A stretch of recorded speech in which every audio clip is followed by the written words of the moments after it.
I'm talking about in the class. Yeah. So sometimes you have to keep things going. You need to find new things when you keep going, right? So this documentary is a must see. It's really beautiful, nicely done, with a lot of music being played. It's just not like talking all over. You see him play and having so much fun, even when he's old. He died at 90 and he was playing till his last moment, so it's really crazy. Remember, Tito Rodriguez was also having cancer, and then he even started his own record label. He didn't tell anybody. He told the company and his wife not to talk about this cancer and all that. He even organized the concert, not telling anybody he has cancer, but he kind of thanked everybody on this, like, it's an interesting to have everybody in my life. And he even made like a farewell speech knowing he's gonna die in a few years. And he still wanted to, even when he was sick, he still wanted to compete with Tito Puente, who was still active and playing. So some of these, they had both their good and bad sides, right? So but still inspiring as artists. Just take the nice things from them. Okay, so today's small things. So the charanga started, right? Like with the charanga as a music was popularized by Arcanio, because the charanga francesa and everything kind of dance on, everything changed, and finally the music is getting a little bit more Cubanized versions with Arcanio. More Cubanized the dance ons, right? Like the dance ons are getting and of course the dance on mambo. So they were playing these variations, and then they got popular. And that's when the charanga as a kind of music that you can we would refer to today was getting popular. So around the same time, there's another band that just popped up. It's La Ritmica Aragon. Maybe the Orchestra de Aragon. Oh yeah. So it started off with La Ritmica Aragon. The guy's name is Orestes Aragon, so this is the band name under his name. They started and things changed, bands changed, and all that. So that was in 1939. Aragon, yeah. Just it's the name of the guy and the band. Aragon. The beautiful songs. I also heard many beautiful songs from them. I also play some of them at the socials. Now I know that they're from Cuba, they're from 1939, and those things makes difference, that you start to connect now. Why they are playing, why is the music sounding like that and stuff. So it's a charanga which started in 1939. So in 1947, Aragon gets ill, so he asked Rafael Rey as a music director, one of the guy, and Rey died in an accident few years later on. And things are changing, and I think now if the band is still there in action, I don't know, but later Rey's son, I don't know if they're really active, but maybe they can play locally sometimes, his son, Ray's son, was post 1984. Ray's son was heading the band, so I don't know if they're still active. So anyway, so they were there. In fact, a few days back, I was seeing this name popping up in my YouTube, Orchestra Failde. Remember, Failde Perez was the guy who made the first dance on song. Or right, yeah. And then I thought, oh, must be an old guy, like this old band. And then it's like all young people in this band. And I think they are kind of giving a tribute to Fele in a way by calling the band's name under his name, maybe. Or they'd taken his old band and then kind of replaced with all young people. But I think it's a Cuban band. And then, so you can check it out, Orchestra Fele, young people. So maybe, it's very interesting for me. I was like, wow. And they also, one of the versions, they got this beautiful, very old Cuban singer, Omara Promundo, yeah. So she was very old, sitting and singing and beautiful. She's absolutely old and probably she can't even move, but she was so enjoying the singing and very casual with it. And these guys were like really waiting for her to sing and play the music and and stuff. So Omara is also one of the female singers. There are not many female names in salsa. So she's one of the female singers from Cuba. Celia Cruz also from Cuba, for example.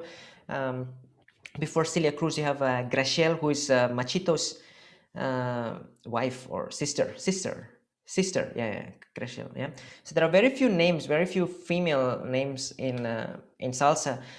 Maybe after Romantica was introduced, there were a lot more names, but until then, there was mostly a male-dominated field, and only for women who are very strong personalities who can really match up with the guys in terms of ego and talent only survived, you know. Because Celia Cruz is a very strong Cuban woman, you know, you can't mess up with her. Yeah. In 1953, the Aragon band is starting to break away from the traditional dance-ons and starting to pick up the new music, you know, the tempos of mambo and cha-cha-cha and everything. So it's starting to change their way. And the good thing for Aragon in this case is Arcanio never moved out of the traditional format of dance on mambos. I mean, the mambo, of course, they didn't move out of it, so they still stayed with that. So anything new, they didn't really move on. And after a point when the familiarity or when the record labels didn't want to have dance anymore, Arcanio's popularity was going down, but the other bands who kind of caught up with the changes were surviving in the scene. But it also goes with the dancers also, you know, like some of the people that I know are really good dancers, but they haven't evolved over time. Things have changed, but they stayed the same. And you, after a few years, you feel that they're outdated in a way. Like some of my friends who started with me in India also, I sometimes feel that the techniques they're dancing are outdated. A lot of things have changed. And if you're not adapting to the new changes, you are going to be obsolete, extinct soon. It's not like they're bad, but it's just that you don't fit in that current scenario. And it works with the musicians also. If you don't change with the current trends, if you don't understand your audience, then the music that you give it has also no value. It can be amazing, but it doesn't connect with the audience, right? So Arcanio later on, you know, like when they slowly they still stuck to their traditional music, their popularity went down, but I will come back to that slowly. Okay. So Aragon kind of gets to the #1 spot because of some of their songs and also the recording with RCA Victor. Remember the record label I kept saying, right? The RCA Victor. So 1953 and 54, they were recording some songs with RCA Victor, which kind of puts them in the top. Yeah, some of the songs I'm gonna type here. El agua del clavelito. That's not R. Sorry. Clavelito. I'm typing one by one so you can also see. Inspiración. Mambo Inspiración. Tres lindas cubanas. This is a very popular track. Tres lindas cubanas. Mentiras criollas. And this is a super popular song many bands have played, Para Cochero. Cochero, cochero, para. You know, it's a very, very popular song, and a lot of bands play this. Yeah. Baila Vicente.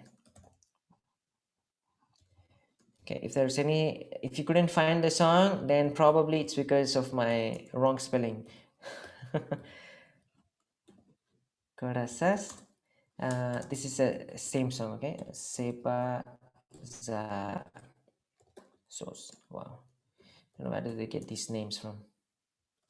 Sepa za sos, okay? So these songs were recorded with the RCA Victor and kind of put them on the top spot. I know, of course, Para Cochero is still played very popularly at festivals. I think Adolfo has also show with that. You know, many of these sometimes these dancers showcase these songs. So many of us know those songs because of these shows. Like the song that I played yesterday, El Camino Más. Adolfo performed it, and then I knew the song because of Adolfo. Para Cachero, same thing. I knew that because of Adolfo. So some of the songs that you remember because of the social dances that you have with somebody, or festivals that you've been to and the DJs that play when you're there, or sometimes the shows that play. You know, every song has a memory that you connect to. It's beautiful, right? So So this made them very popular. So their popularity was very high and good between 1954 to 1989. So it's kind of a pretty much 30-year period. Like they kind of managed with a 30-year period. Yeah. Around the same time, when it comes to Arcanio's band in 1946, yeah, 1946, Arcanio starts to get some stomach pain, and he's a flutist, right? And playing flute, you need to of course, use the stomach for holding the air and holding the air, and playing the flute. So he asks one of the band members, Jose Fajardo.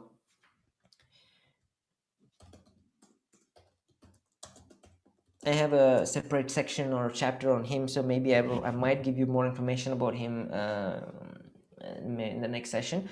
Jose Fajardo, yeah.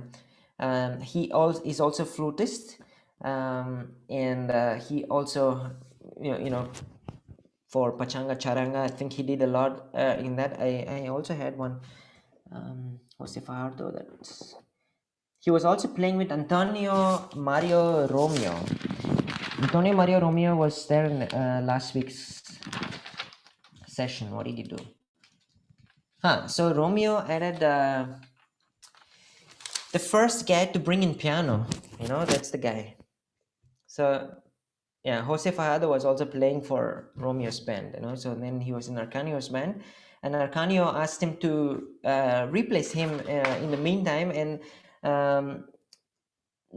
the time when he was playing this beautiful Montunos, in the band, and then they're playing this, and people started to cheer, "Hey, go Arcanio!" and all. And Arcanio has to come and it's like, "I am Arcanio," and he is not, right? So the identity crisis comes in, and then at some point they have a heated argument. It was an event in 1949, 16th of March. They finish their show and everything. The guy finishes with the song, and then Jose moves out of Arcanio. Jose Fajardo, yeah, he moves out of Arcanio, and he finds his own band, Charanga. He founded his own Charanga in 1949, 15th of September. So within few months, he had his Charanga. But because Jose Fajardo, this is all happening in Cuba. Arcanio is in Cuba. Everything is happening in Cuba. Already Arcanio is pissed off with the Fajardo for kind of replacing his identity, and they had this heated argument. So when Jose Fajardo started this band, and then he had these contracts with the clubs, Arcanio threatened the clubs not to let Jose Fajardo play. But they still kind of probably kept it low and got popular. And by 50s, he was getting popular because Arcanio's danzons were going down and his music was getting popular. Because Arcanio didn't change much, like the format of the music, and so Fajardo's music was getting popular, and the record labels didn't want Arcanio songs because they were not popular anymore, and then they needed new music, and then they had to record Jose Fajardo songs. By that time, Enric Jorin, who was with Arcanio y sus Maravillas, who was also the founder of Cha-Cha, right? I mean, I'm coming there. So the Jorin was already with Jose Fajardo, and he suggests, let's record these songs. So El Silver Star, La Enganadora. There are a lot of these accents and all that, okay? So my laptop does not have all these. Sorry, look. El Bonita Es and Goa. Okay, so they record this with a record company called Parnat Records. Yeah, so this was the first recording that they make, and after these recordings they get popular. And in the 1950s they record few more for another band, another records called Puquito Records. So some of the songs were Tengo una novia, Ritmo de Polos. Okay, and then two other songs, but I don't know what are the two other names. The one I checked didn't have the mention. And In 1958, with the Parnat Records, again, the one they made, they recorded one song which made them very popular with the Latin community in New York. So the name of the song is El Aguardiente. Aguardiente. Wow, my typing skills are getting worse. Yeah, so that's the name of the song that's became very popular in New York. They're still a Cuban band, El Aguardiente. Okay, I haven't heard any of these songs, but I'm gonna find them and then I'll post it in the DJ Collective group also. Okay, so just so you can have, if I miss something, you can also post it. So I'm also going to listen to all these songs because they were popular. So I'm sure they were good to listen to, and they also made some changes, right? So by end of 1950s, Arcanio's band is already kind of not so popular in Cuba, at least with the record labels. And at some point Cachao was also moving to Cuba. I think it was 1963 he moved out of Cuba because after the revolution he was supporting democracy, and so he kind of moved to Cuba. You can see all that in the documentary also, so you can watch a lot in that. So by end of 50s, Fajardo and Aragon, both the bands were getting so popular in Cuba. Okay, so remember we were talking about everything in the New York, but now now everything is happening in Cuba. So it's parallel things are happening. So in fact, Fajardo was so much in demand that he had 3 orchestras playing 3 different cities. He had Charanga Fajardo in Santiago de Cuba, Fajardo y sus Estrellas in Cienfuegos, and Jose Fajardo was playing himself in Havana. And then they play in the morning, afternoon, and the night, and Fajardo at least plays for 1 hour with each band. So they were so busy and popular, yeah, so they were in so much demand, and then they were playing. So Charanga Fajardo, you know what Charanga is? Fajardo y sus Estrellas. Estrellas means stars. So Fajardo and the stars, and for Jose Fajardo as himself in the band. Yeah. So a little bit more, so then we can finish for today. So in 1961, they had an engagement in Japan, and once he came back from Japan, the Cuban Revolution also happened around the same time. Like the Fidel Castro taking over Cuba and everything. The government changes, revolution ends. So they moved to New York for an event, and Fajardo and one more guy, a Chihuahua, or maybe another guy who plays another instrument, they stay back in New York while the remaining band comes back to Cuba.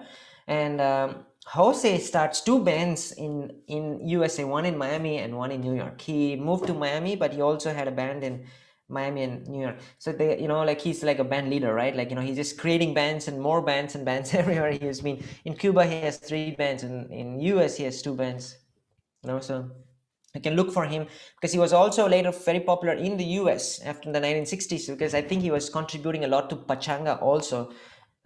So I need to look into those things because they're on the same time, and he's a charanga band, and he goes into Cuba, into the US. So because he was actually linked with something to do with Pachanga, which I didn't read much. Maybe I will give you more information about him next week, because I have a whole chapter on him too that I want to read about. And also, Enric Jorin, who was born in 1926 in Cuba, was inspired by Cachao and others, right? He was with Arcanio's band. He learned violin, harmony, and counterpoint at Havana Conservatory when he was 15 years old. And everybody's so young, like Tito Ponte started at 16, Tito Rodriguez started at 16, Jorin started at 15. I mean, I was not even thinking about books when I was that age. Like I was studying for my exams at the time. I didn't even know what to do in my life at the time. So they're already into the life, right? Like they're doing a lot of stuff. When Enric Jorin created or discovered or invented cha-cha-cha, I'm gonna mention the first songs of that. He worked with a few other bands before, so just gonna put the name of the bands: Las Hermanos Contreras, Los Hermanos Contreras, La Idea, Los Hermanos Penalver. Hermanos means brother, just in case you don't know. Okay, and Arcanio is his Maravillas, of course. And he was working with Jose Fajardo as well, because he was the one who suggested the songs for the records. And then he moved into Orchestra America in 1954. And Cha Cha Cha was kind of founded after he joined Orchestra America, right? So his song Silver Star, that was kind of the first song that had the rhythm, and then he called the rhythm as Cha Cha Cha because it has this little slower rhythm that Mambo didn't have, and it was more laid back, and it gave this little sliding action that you have in the Cha Cha Cha, right? So the El Silver Star was that first song. It was in 1949. Okay, the whole cha-cha-cha era started with this song called La Enganadora. This was in 1953, and that's when the cha-cha-cha era kind of started from then on. And he formed his own orchestra, and soon after that, and he went off to Mexico. And in Mexico, the movie industry used a lot of cha-cha-cha in it, and then because of that, cha-cha-cha got very popular in the Latin America because of the movies, because the Mexican movies were also very popular at that time. In fact, who else? Perez Prado also moved to Mexico, and he was in I think Mexico. I think so. He went to Mexico, and then he also did this huge TV shows and this and that in Mexico, right? So I remember that. So Mexico was probably popular at the time for these movies and stuff. So maybe a lot of influence came through the movies. Like for us, everything has to go through movies. It's so much easier to reach out people if it's through movies, for us, because the movie industry is so big. So if I'm making a music on my own, it's gonna take ages. But if I'm gonna showcase it through a movie, it's gonna reach out to people very quickly. So this was a medium that reached out to people. Yeah. So I'm gonna stop today here because there's already a lot of names and information here. There's a little bit more we still can explore in lines because we still have the Fajardo and Jonin, still more left out. But I will continue this next week and more about Fajardo as well, Jose Fajardo as well. Like how we explored life history of Tito Ponte and Tito Rodriguez. We will also explore Fajardo's life, and if I can find more about Jorin, I will also add into this. Okay, so there are a lot of names, a lot of songs here. If you want to take a picture or something, you can do it. I will also try to post as much as in the group, so you can always go back and check. Okay, super. So that's for today. So of course this is not a huge revolutionizing change that happened, but it's not like, oh, there's a huge big change that brought how Arcanio influenced, but they've still being active and bringing a lot of new songs into the scene. Yeah, cool. Okay, so that's for today. And